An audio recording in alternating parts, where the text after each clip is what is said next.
Shalom saudara-saudari yang saya kasihi dalam Kristus, salam sejahtera, salam sehat dimanapun saudara-saudara berada. Kiranya kasih karunia Tuhan tetap beserta dengan kita di tengah situasi yang sulit saat ini. Biarlah kita tetap mempunyai kesempatan yang baik untuk membaca firman Tuhan dan juga merenungkannya. Firman Tuhan di dalam Amsal 3 ayat 27 mengatakan, janganlah menahan kebaikan daripada orang-orang yang berhak menerimanya, padahal engkau mampu melakukannya. Tema firman Tuhan menjadi saluran kebaikan. Saudara-saudara, salah satu tujuan dibuatnya sebuah bendungan air adalah untuk menampung air sebagai persediaan pengairan, misalkan saja sawah di musim kemarau. Coba sejenak kita bayangkan, jika seandainya di musim kemarau, di saat sawah-sawah membutuhkan aliran air, bendungan itu pintu airnya dibiarkan tetap tertutup sehingga tidak ada setetes air pun yang dapat mengalir keluar ke area persawahan. Pasti tanaman padi yang ada di sawah akan menjadi layu, mengering, dan akhirnya mati. Setiap orang pasti ingin hidupnya diberkati, bahkan jika perlu dengan penuh kelimpahan, sehingga kantong-kantong atau lumbung-lumbung tempat-tempat penyimpanan harta kekayaannya menjadi penuh, bagaikan waduk atau bendungan air yang menerima aliran-aliran air sedemikian rupa penuh terisi dengan air. Itu tidak salah, karena Tuhan sendiri berjanji untuk memberi kita anugerah hidup dalam kelimpahan.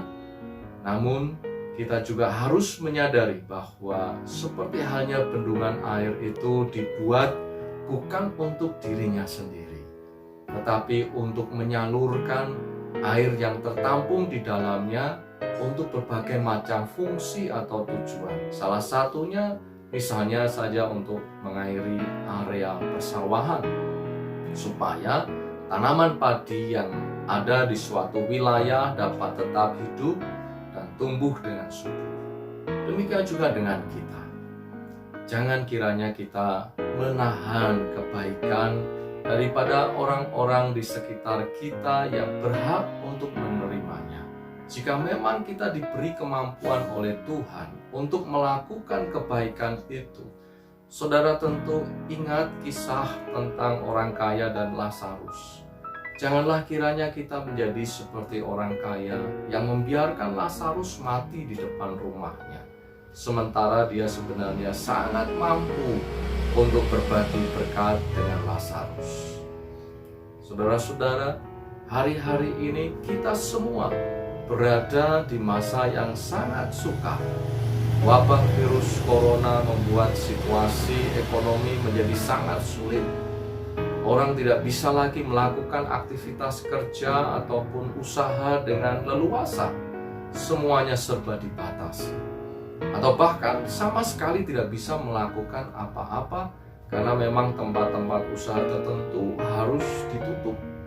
Di tengah situasi sulit ini, bukan berarti kita harus kehilangan rasa solidaritas kita dengan sesama. Justru sebaliknya, kita harus menghadapi situasi sulit ini dengan bergandengan tangan dalam rasa solidaritas yang besar sebagai sesama manusia. Meskipun bisnis, usaha, atau pekerjaan kita juga terimbas oleh dampak bencana wabah virus corona ini, namun marilah kita tetap membuka mata dan hati lebar-lebar, karena di sekitar kita ada di antara saudara-saudara kita yang mengalami dampak lebih berat daripada yang kita alami. Mereka yang dalam pekerjaannya hanya bisa memperoleh penghasilan sehari, hanya cukup untuk hidup sehari, tidak pernah mempunyai yang namanya sisa penghasilan untuk ditabung. Dalam situasi saat ini pasti sangatlah berat. Oleh sebab itu, jika selama ini Tuhan sudah memberkati hidup kita maka jadikanlah hidup kita sebagai saluran berkat, saluran kebaikan bagi orang-orang di sekitar kita yang membutuhkan.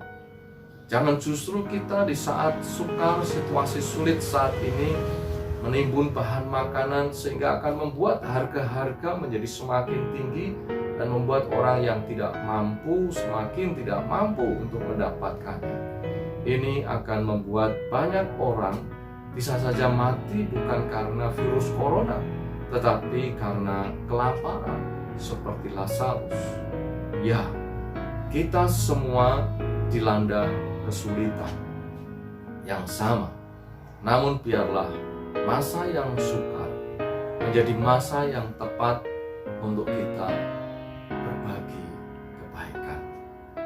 Biarlah kita tetap terus beriman di masa yang sukar, mencari Tuhan dalam kehidupan kita dengan mencari apa yang baik untuk kita lakukan.